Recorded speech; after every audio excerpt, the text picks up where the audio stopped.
थी। दक्षिण भारत में एक संत हुए हैं, जब उन्होंने इन लीलाओं को देखा, पढ़ा, सुना, बड़े विरह में रोए राम जी किन कारणों की लीलाओं को, कि मातेश्वरी वन में चली गई अकेली, राम जी इधर, और लव कुश का वहां जन्म होता है। बड़े दुखी हुए, पिता का मरण, सीता का हरण, लक्ष्मण मूर्छित, तीनों माताओं का विधवा हो जाना, ये सब लीलाओं को सुन करके, पढ़ करके बड़े विकल हुए। इतने रोए भगवान के विरह में।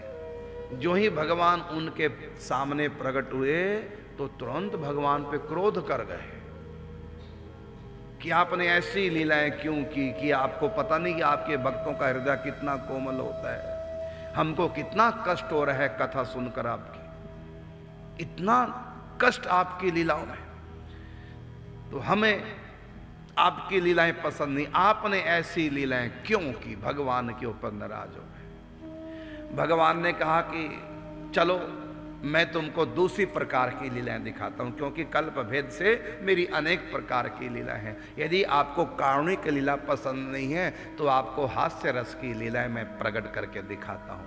एक कल्प में मैंने हास्य रस की लीलाएं भी की, तो उस कल्प की कथा भगवान ने उनको दिखा दी भीतर चिंतन में।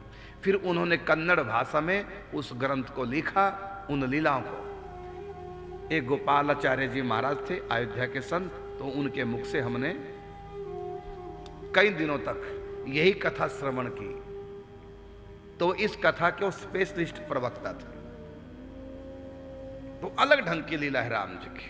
उसमें सीता का हरण नहीं होता, महाराज दशरथ का मरण भी नहीं होता, लक्ष्मण मूर्छित भी नहीं होते, सीता जी का बाद में अकेली का वनवास नहीं होता। तो उस समय सारी लीलाएं बड़ी वीर रस की और हास्य रस की लीला। तो हमने वो ग्रंथ की सुना श्री गोपालाचार्य जी महाराज से। अब तो संत सिर छोड़ चुके, तो वो और अलग प्रकार की लीलाएं थी।